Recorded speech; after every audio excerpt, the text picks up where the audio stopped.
Hello students, myself Mamta Mittal, PCT Chemistry, Government Senior Secondary School, Dawali village, Sirsa.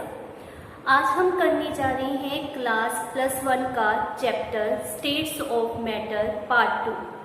Part 1 जो आप already कर चुके हो, उसमें आपने क्या क्या डिस्कस किया था about intermolecular forces which are of 3 type. That one is dipole-dipole forces, dipole-induced dipole forces and dispersion forces which is also named as London forces। आपने पढ़ा था about the thermal energy and how intermolecular forces and thermal energy decide various physical states like the solid, liquid, gas। ये states thermal energy तथा intermolecular forces के द्वारा decide की जाती हैं कि अगर कौन सा फैक्टर डोमिनेट कर रहा है, उसके बेसिस के ऊपर हमारे पास ये फिजिकल स्टेट्स लाई करती हैं। तो इनके बारे में डिटेल में आप लास्ट वीडियो में डिस्कस कर चुके हो। हमारे पास गैसियस स्टेट्स ऑफ मैटर में हमारे पास मेनली डिस्कशन गैसियस तथा लिक्विड स्टेट का इस चैप्टर में आप करोगे। तो हमारे पास गैसियस स्टेट क्या होती है, मीन्स गैसेस किसे कहते हैं, और उनकी वेरियस प्रॉपर्टीज के बारे में मैंने अपनी लास्ट वीडियो में आपको बताया था। आज हम डिस्कस करने जा रहे हैं various gas laws like the Boyle's law, Charles law, Gay-Lussac's law, Avogadro law and about ideal gas. इन सभी को आज की इस वीडियो में हम डिस्कस करने जा रहे हैं। यह जो गैस लॉज होते हैं, यह गैस की डिफरेंट मेजरेबल प्रॉपर्टीज के बीच में क्या रिलेशन है उसको रिप्रेजेंट करते हैं। मेजरेबल प्रॉपर्टीज मीन्स जिन प्रॉपर्टीज को आप माप सकते हो। तो गैस की मेजरेबल प्रॉपर्टीज कौन सी है, like mass, volume, temperature, pressure. तो ये हमारे पास गैस की मेजरेबल प्रॉपर्टीज होती हैं। तो इनके बीच में रिलेशन को रिप्रेजेंट करने वाले लॉज को अब हम 1 बाय 1 स्टडी करने जा रहे हैं।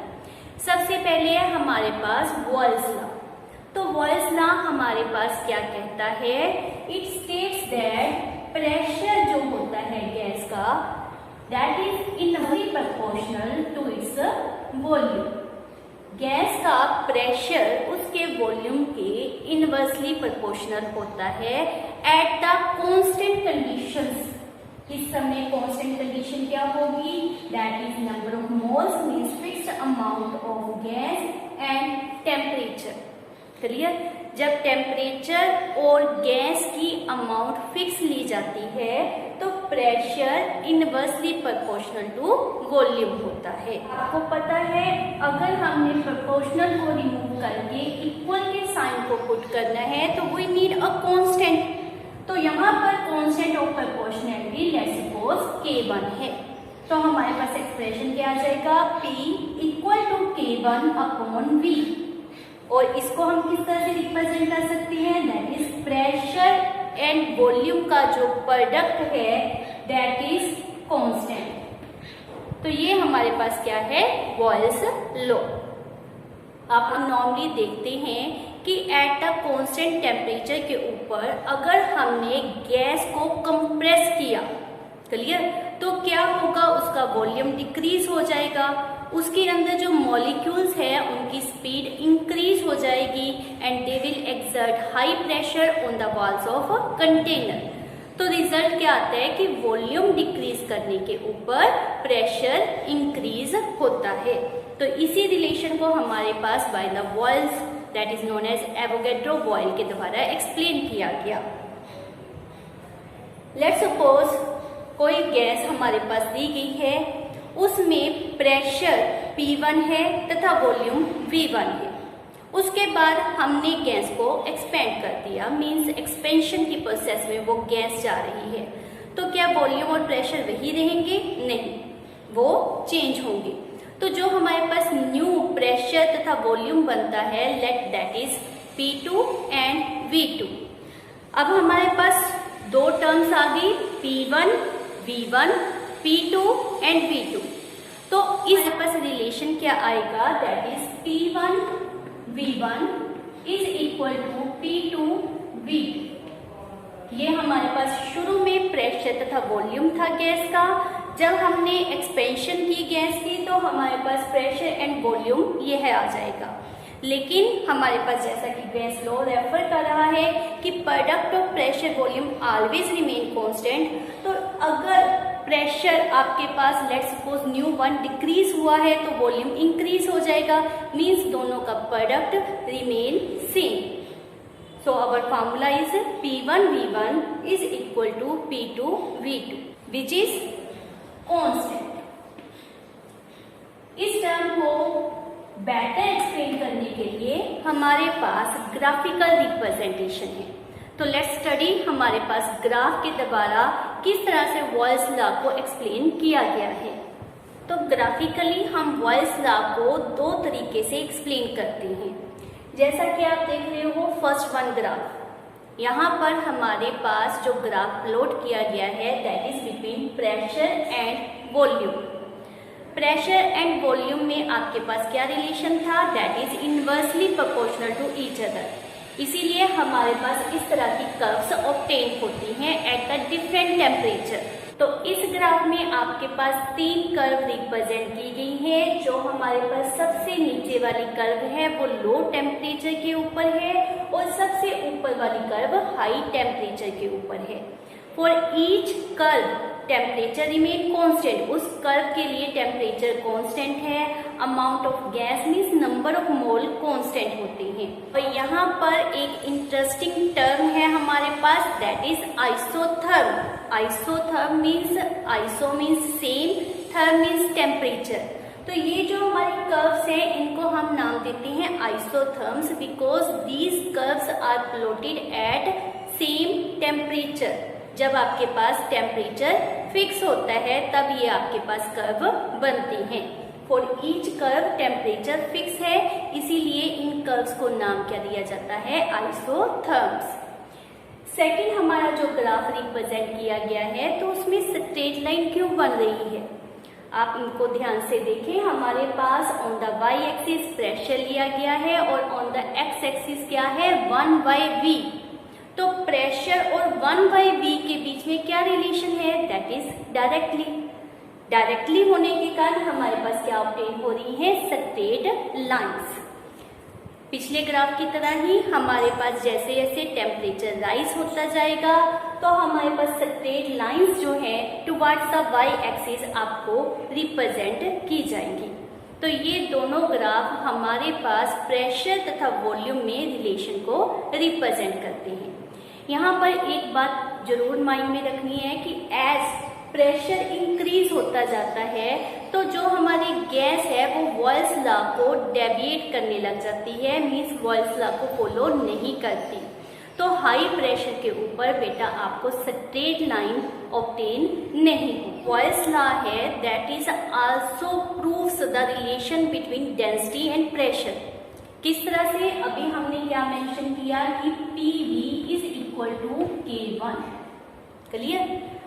जो हमारे पास वॉल्यूम है उसका तथा डेंसिटी में रिलेशन क्या होता है, आप ऑलरेडी जानते हो, density is equal to mass over volume, means volume is equal to mass over density. Clear.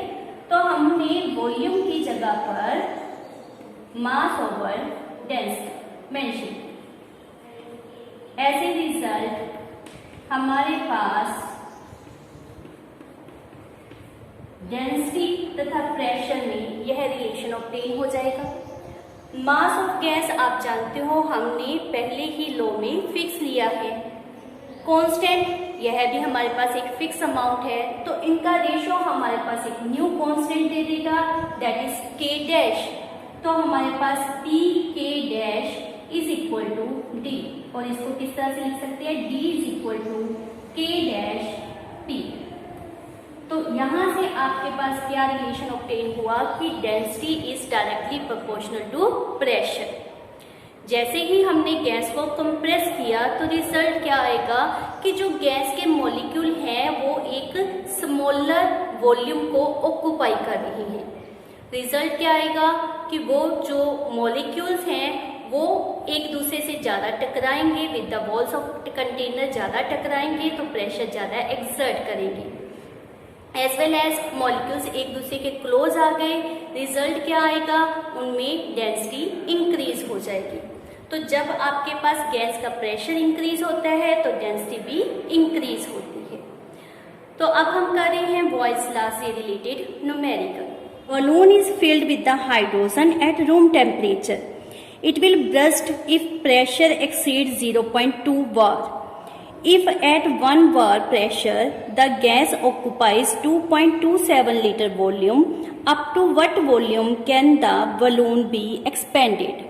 हमारे पास room temperature means temperature constant दिया गया है। प्रेशर शुरू में आपके पास कितना दिया गया है, 1 बार। तो हमारे पास ये हमारा T1 आ जाएगा। इस प्रेशर के ऊपर gas occupies volume that is 2.27 litre. अब उन्होंने कहा है कि अगर प्रेशर 0.2 बार से एक्सीड किया गया तो जो हमारा बलून है वह ब्रस्ट हो जाएगा। तो प्रेशर फाइनल इतना ही रखना है, इससे अब हमने नहीं करना। एंड फॉर दिस आपने क्या कैलकुलेट करना है, वॉल्यूम। तो अगर आप बॉयल्स लॉ को जानते हैं तो आप इजीली इस क्वेश्चन को सॉल्व कर सकते हैं। बाय दिस रिलेशन आप V2 को कैलकुलेट कर लोगे। T1 आपके पास 1 था, V2 2.27, T2 0.2 बार। अब आपने इसको सॉल्व करना है, अपने आप कैलकुलेशन करेंगे तो आपके पास V2 कितना आ जाएगा। Yes, that comes out 11.35 litre. कितने प्रेशर के लिए आया है, 0.2 बार। इतने प्रेशर के ऊपर तो हमारा बलून ब्रस्ट कर जाएगा। तो वॉल्यूम कितना होना चाहिए, should be less than this. Clear? तो हमारे पास आंसर क्या आएगा कि जो हमारा वॉल्यूम फाइनल है दैट इज 11.35 लीटर से कम होना चाहिए। इसी से रिलेटेड और नंबर ऑफ न्यूमेरिकल्स हैं जो आपने सॉल्व करनी है। नेक्स्ट हम करने जा रही है चार्ल्स लॉ। चार्ल्स लॉ हमारे पास रिलेशन देता है between volume and temperature of gas at the constant conditions of pressure and amount of gas. Means जब amount of gas and pressure को कांस्टेंट कर दिया जाए तो जैसे ही आप टेम्परेचर को इंक्रीज करोगे रिजल्ट क्या आएगा, वॉल्यूम ऑफ गैस इंक्रीज हो जाएगा। और कूलिंग करने पर मीन्स टेम्परेचर को कम करने पर वॉल्यूम ऑफ गैस भी कम हो जाएगा। मीन्स वॉल्यूम और टेम्परेचर में रिलेशन हमारे पास क्या दिया गया, they are directly proportional to each other. लेकिन यह एकदम से आपके पास ऑब्टेन नहीं हुआ, इसके लिए काफ़ी डिस्कवरीज की गई। तो हमारे पास इनिशियली क्या मेथड ऑब्टेन किया गया to obtain the last final result. This is that कि लेट्स सपोज जो वॉल्यूम ऑफ गैस है एट 0 डिग्री सेल्सियस वह हमने V नोट ले लिया और at any temperature in degree Celsius आपके पास वॉल्यूम कितना है, VT।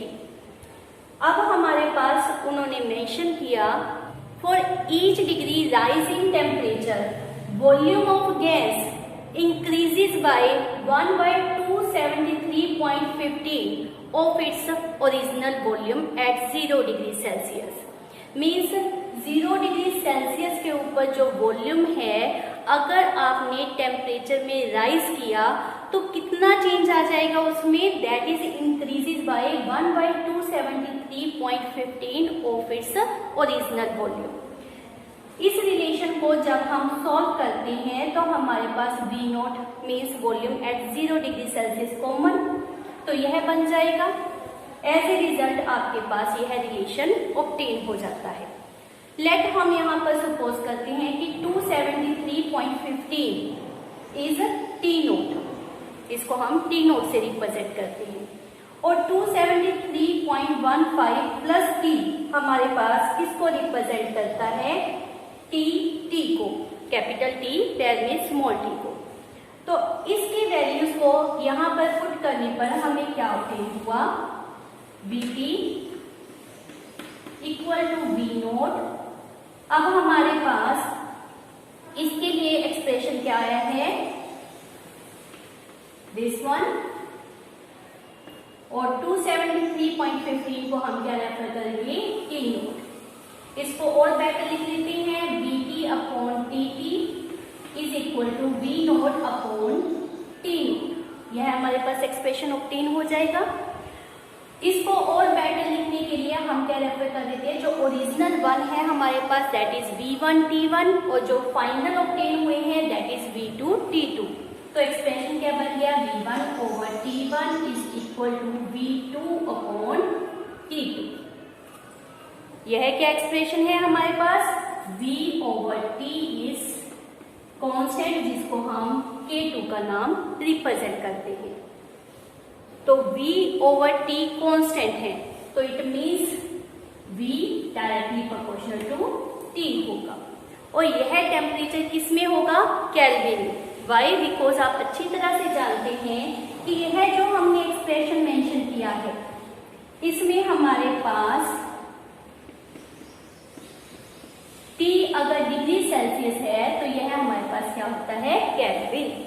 तो जब आपने केल्विन में टेम्परेचर को रिप्रेजेंट करना है, आपके पास सिंपल फार्मूला ऑब्टेन हो गया, volume is directly proportional to temperature. As well as हमारे पास एक न्यू स्केल ऑब्टेन हो गई जिसे हम नाम क्या देते हैं, Kelvin scale. Another name is thermodynamic scale और also said as the absolute temperature scale. इसको एब्सोल्यूट टेम्परेचर स्केल क्यों रेफर किया जाता है, क्योंकि इसमें हमारे पास नेगेटिव में वैल्यू नहीं होती। जैसे हमारे पास डिग्री सेल्सियस में हम रेफर करते हैं -4 डिग्री सेल्सियस, -10 डिग्री सेल्सियस, लेकिन केल्विन स्केल में हम पॉजिटिव वैल्यू में ही रिप्रेजेंट करते हैं। तो इसे हम क्या रेफर करते हैं, एब्सोल्यूट टेम्परेचर स्केल। तो जब भी आप टेम्परेचर को केल्विन में रिप्रेजेंट करते हो तो हम इस लॉ की डेफिनेशन क्या रेफर करेंगे, at the constant pressure, means जब आप प्रेशर को कांस्टेंट रखते हो, volume of a fixed mass of gas is directly proportional to temperature. एक बात और माइंड में रखना कि जो टेम्परेचर केल्विन में लिखा जाता है उसकी डिग्री नहीं रेफर करते। जैसे हम डिग्री सेल्सियस रेफर करते हैं तो यहाँ पर हमारे पास सिर्फ क्या होता है, temperature in kelvin, not in degree. Degree में आपने इसको रिप्रेजेंट नहीं करना। Next is graphical representation of Charles law. जैसे कि आपने वॉल्स लॉ की थी, उसी तरह से हमारे पास चार्ल्स लॉ की रिप्रेजेंटेशन दी गई है। V directly proportional to T है, तो इसलिए हमारे पास क्या ऑब्टेन होगा, स्ट्रेट लाइन। यहाँ पर हमने डिफरेंट स्ट्रेट लाइंस रिप्रेजेंट की है because we are taking different pressure. तो पास for a one straight line pressure remains constant, तो उसके कारण हमारे पास यह स्ट्रेट लाइन ऑब्टेन हुई है।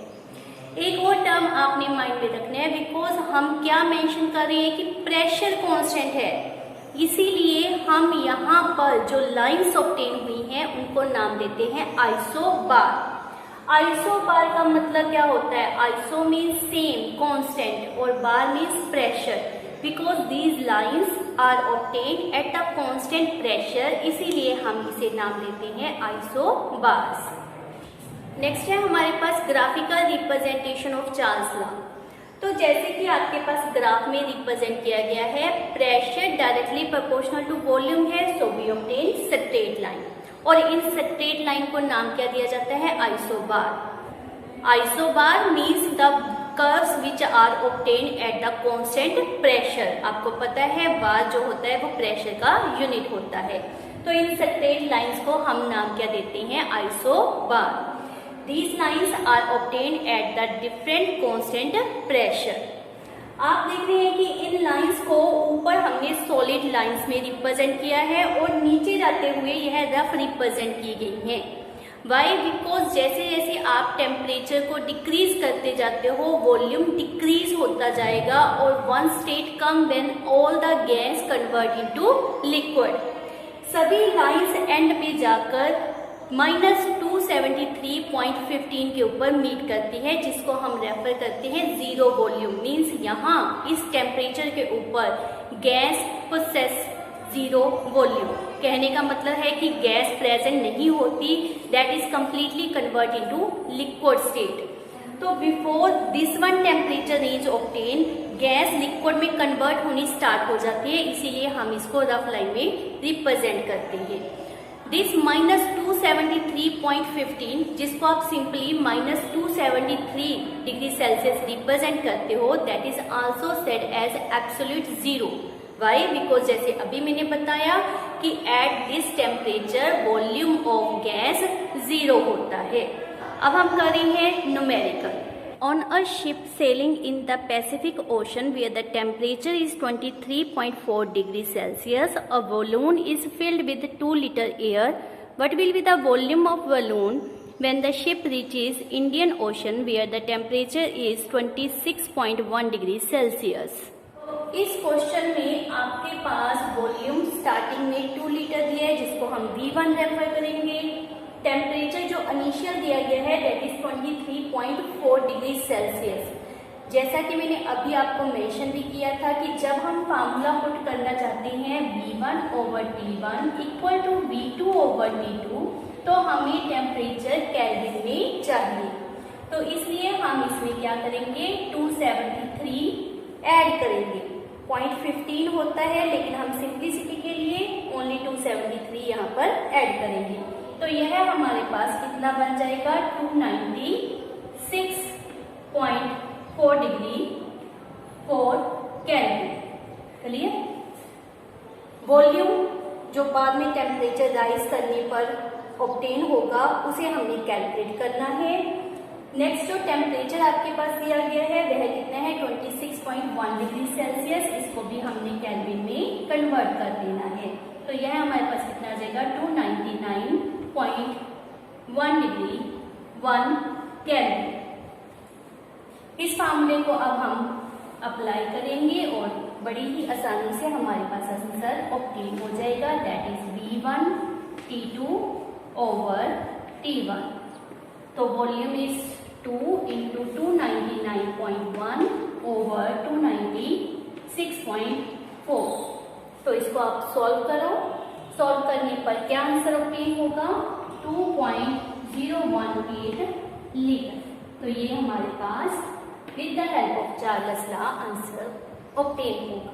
लुसेक्स law given by Joseph Gay Lussac, उन्होंने हमारे पास प्रेशर तथा टेम्परेचर के बीच में रिलेशन दिया। आपको पता है सर्दियों में अगर आप कार या फिर मोटरसाइकिल, स्कूटी, इनके टायर्स को देखते हैं तो आपको लगता होता है कि इसमें प्रेशर कम है, बिकॉज विंटर कोल्डनेस के कारण pressure in the tyres decrease हो जाता है। और जबकि गर्मियों में इनके टायर्स में प्रेशर इंक्रीज हो जाता है और समटाइम्स इतना ज़्यादा इंक्रीज हो जाता है कि जो टायर्स है वो फट जाते हैं। तो ये किस चीज़ को रिप्रेजेंट करता है, relation between pressure and temperature. जैसे ही टेम्परेचर इंक्रीज होता है गैस के मॉलिक्यूल्स फास्टली मूव करने शुरू हो जाते हैं, जिसके कारण वो कंटेनर की वॉल्स के ऊपर हाई प्रेशर अप्लाई करते हैं। तो हमारे पास रिलेशन क्या ऑब्टेन हुआ, pressure directly proportional to temperature at the constant condition. Constant condition आपने जरूर रेफर करनी है। तो यहाँ पर कांस्टेंट कंडीशन क्या होगी, fixed amount of gas at the constant volume. इसको T/T इक्वल टू K3 इस तरह से भी हम मेंशन कर सकते हैं। तो यह हमारे पास क्या आ जाएगा, pressure ratio temperature is constant. तो ये हमारे पास है गे लुसेक्स लॉ। इसको और बेटर रिप्रेजेंट करने के लिए हम लिख सकते हैं P1/T1 is equal to P2/T2। इसकी ग्राफिकल रिप्रेजेंटेशन जो है वह भी बिल्कुल इजी है। जैसा कि आप देख रहे हैं ग्राफ में, इसके लिए भी हमारे पास बिकॉज स्ट्रेट लाइन ऑब्टेन हुई है क्योंकि दोनों में रिलेशन क्या था, डायरेक्टली। चार्ल्स लॉ की तरह ही यहाँ पर जैसे जैसे आप लो टेम्परेचर की तरफ पहुंच रही है, बिकॉज ये जो स्केल आपको रिप्रेजेंट की गई है केल्विन है, तो 0 केल्विन के ऊपर वॉल्यूम क्या हो जाएगा गैस का 0, इसलिए हमने नीचे की तरफ रफ लाइन रिप्रेजेंट की है। अब इन लाइंस को क्या नाम दिया जाएगा? पहले हमने क्या नाम दिया था? आइसोथर्म। चार्ल्स लॉ में जो ग्राफ ऑब्टेन हुए थे they are called as isobar, और इन्हें हम नाम क्या देते हैं? Isochores. Isochore means the lines obtained by pressure versus temperature at the constant molar volume. Next is Avogadro law given by the Amedeo Avogadro. इस लॉ के बारे में आप +1 क्लास में भी पढ़ चुके हो। बहुत ही सिंपल हमारा लॉ है। ये लॉ हमारे पास क्या कहता है? Under the similar condition of temperature and pressure, means जब आपके पास प्रेशर एंड टेम्परेचर कांस्टेंट होता है, at that time all the gases which possess equal volume contain same number of molecules, means अगर temperature pressure constant है, आपके पास let's suppose capacity of 1 litre, दोनों हमारे पास 1 litre है, एक में आपके पास CO2 गैस है, एक में आपके पास NO2 गैस है, इसके अंदर मॉलिक्यूल कितने होंगे? दोनों में क्या होंगे? सेम। ये हमारे पास किसके द्वारा दिया गया? By scientist Avogadro. Clear?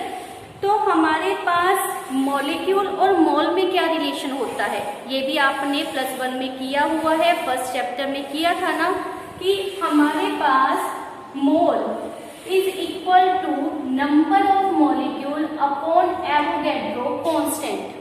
Clear?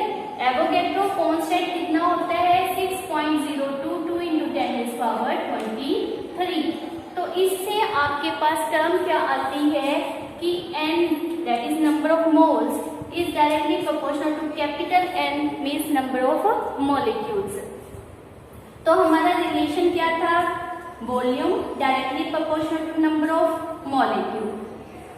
अब यहां से हमारे पास क्या टर्म आ गई कि मॉलिक्यूल मोल्स के इक्वल होते हैं, प्रोपोर्शनल होते हैं, मीन्स तो हमारे पास इस तरह से मेंशन कर सकते हैं that volume is directly proportional to number of moles of gas under the similar condition of temperature and pressure. इसको हम V/N equal to K4 means ratio of volume and number of moles is always constant, इस तरह से भी हम represent कर सकते हैं। लेट्स सपोज जो आपके पास constant condition of temperature and pressure mention की गई है दैट इज STP। अब ये STP क्या है? That is standard temperature and pressure. तो जो प्रेशर हमारे पास स्टैंडर्ड होता है दैट इज ऑलवेज 1 एटमॉस्फेयर। याद रखना है स्टैंडर्ड प्रेशर कितना होता है? 1 एटमॉस्फेयर। और स्टैंडर्ड टेम्परेचर कितना होता है? दैट इज 273.15 केल्विन और also said as 0 degree Celsius. यह हमारे पास क्या है? Standard temperature. ये टेम्परेचर आपने पहले भी पढ़ा था, क्या होता है? एब्सोल्यूट जीरो टेम्परेचर मीन्स जिसके ऊपर gases convert into the liquid form. तो इस टेम्परेचर और प्रेशर के ऊपर जो हमारे पास गैस होती है उसका वॉल्यूम फिक्स होता है। उसका volume said as molar volume possessed by 1 mole of gas के द्वारा जो वॉल्यूम पोसेस करता है वह होता है मोलर वॉल्यूम। तो मोलर वॉल्यूम हमारे पास कितना आ जाएगा? 22.71078 लीटर्स। तो यह हमारे पास under the standard temperature pressure के ऊपर गैस के द्वारा प्रोसेस किया जाने वाला वॉल्यूम है। और यह सब हमारे पास किसके द्वारा दिया गया? By scientist Avogadro. तो हमने अभी तक कौन कौन से लॉज किए? That is Boyle's law, Charles law, Gay Lussac law and Avogadro's law. जो गैस इन लॉज को एट एनी टेम्परेचर प्रेशर के ऊपर फॉलो करती हैं they are said as ideal gas. उस गैस को हम नाम क्या देते हैं? Ideal gas. बट आइडियल जैसे कि आपको पता है no one is ideal, 100% ideal नहीं होता। तो एक्चुअल में under all temperature and pressure कोई भी ऐसी गैस नहीं है जो इन सभी लॉज को फॉलो करे, तो उसे हम नाम क्या देते हैं? Real gas. Clear? Why there is ideal और रियल गैस, तो यहाँ पर मेन फैक्टर क्या होता है, इंटरमोलिकुलर फोर्सेस। आइडियल गैस के लिए जरूरी यह होता है कि गैस के मॉलिक्यूल के बीच में बिल्कुल भी फोर्स ऑफ अट्रैक्शन ना हो, मतलब इनमें इंटरमोलिकुलर फोर्सेस बिल्कुल जीरो हो। बट आपको पता है ऐसा पॉसिबल नहीं होता, उनमें चाहे बहुत कम है लेकिन इंटरमोलिकुलर फोर्सेस होते हैं। रियल गैस जिनमें फोर्सेस कंसीडर की जाती हैं, तो इसी कारण वो सभी लॉज को फॉलो नहीं करती हैं। तो हम यहाँ पर आइडियल गैस की इक्वेशन करने जा रहे हैं, तो इसके लिए आपने माइंड में रखना है कि what is ideal gas. Ideal gas is a gas which follow all the laws, that is Boyle's, Charles, Avogadro, Gay Lussac at any temperature and pressure. Ideal gas equation की डेरिवेशन बिल्कुल इजी है because it is based upon Boyle's law, Charles law and Avogadro's law. तो हमारे पास Boyle's law के द्वारा क्या mention किया गया, that is pressure is inversely proportional to volume, और हम इसे इस तरह से भी लिख सकते हैं कि volume is inversely proportional to pressure. Obvious है, at the constant condition of temperature and fix amount of gas. Next Charles law, according to this volume is directly proportional to temperature. Next is Avogadro's law. It says that volume is directly proportional to number of moles. तो इन तीनों laws की जब हम combination करते हैं तो हमारे पास left side में क्या है, वॉल्यूम। तो volume is directly proportional to temperature, directly proportional to number of moles and inversely proportional to pressure. From these laws हमारे पास यह ड्राइव हो जाएगा, बिल्कुल इजी है। प्रोपोर्शनल की जगह पर हम क्या रेफर करते हैं, एनी कांस्टेंट। तो हमारे पास जो कांस्टेंट आता है वह क्या है, कैपिटल आर। नाउ ये न्यू टर्म आपने याद रखनी है, एन टी अपॉन पी। तो यह हमारे पास R जो है वो क्या है, universal gas constant for any gas. इसकी वैल्यू हमेशा फिक्स होती है, और इसे हम किस तरह से रीअरेंज करके लिख सकते हैं, PV is equal to nRT। और यह हमारे पास आइडियल गैस इक्वेशन है which possess 4 variables, pressure, volume, moles, temperature. और ये 4 वेरिएबल किसी भी गैस की स्टेट को रिप्रेजेंट करते हैं, इसीलिए इसे इक्वेशन ऑफ स्टेट भी कहा जाता है। इस इक्वेशन में जो हमारे पास न्यू टर्म आई है that is capital R which is universal gas constant, और उसकी वैल्यू भी ऑब्वियस है, वेदर कोई भी गैस हो फिक्स होगी, बिकॉज इसीलिए आप उसको यूनिवर्सल गैस कांस्टेंट का नाम दे रहे हैं।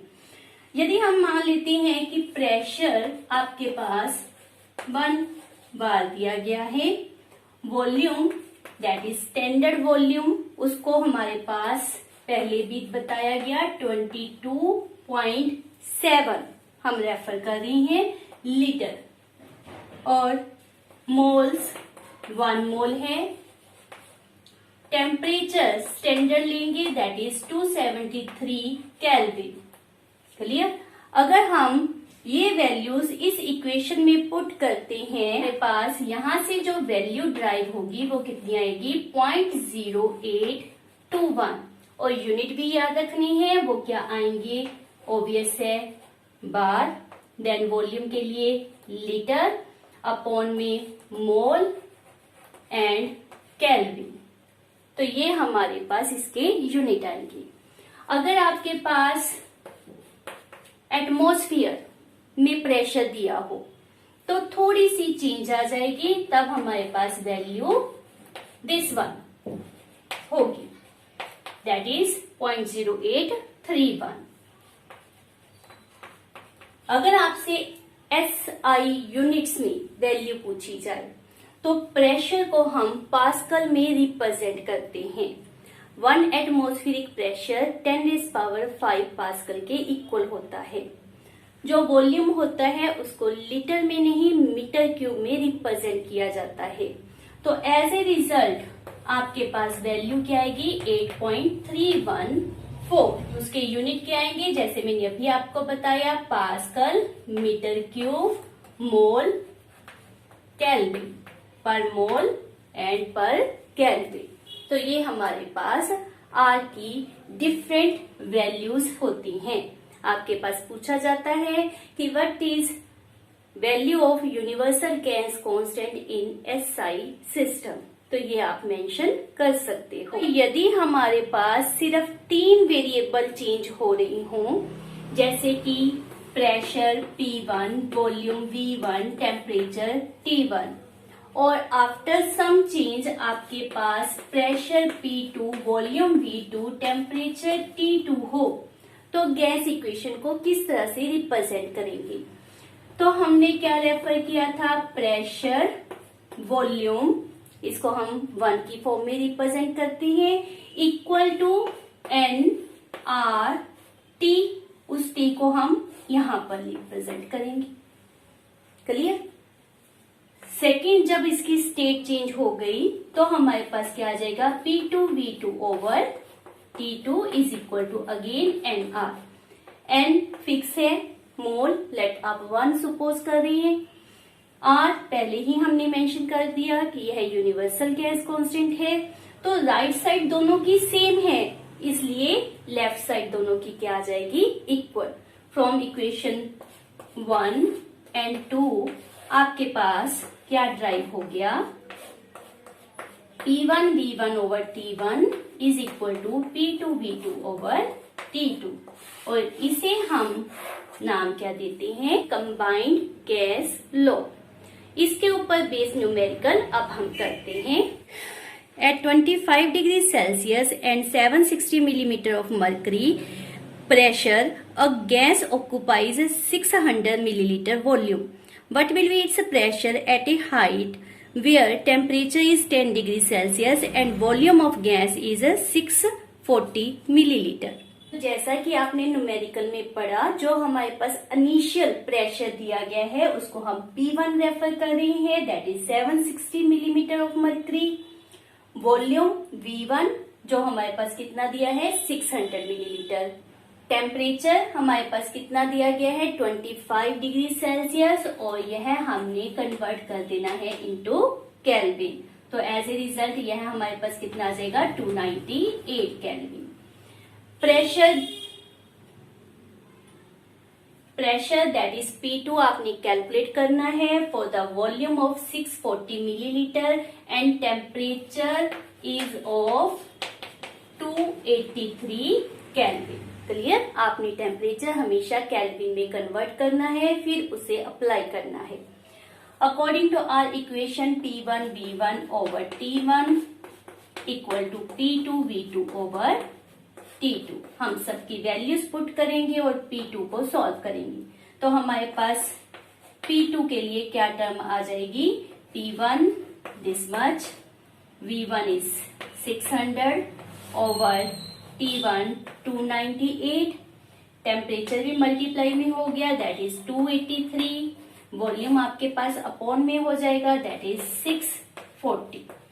जब आप इसको सॉल्व करोगे तो आपके पास प्रेशर आ जाएगा और वह यूनिट क्या प्रोसेस करेगा, मिलीमीटर्स ऑफ मर्करी, और वह हमारे पास आता है 676.6 मिलीमीटर ऑफ मर्करी।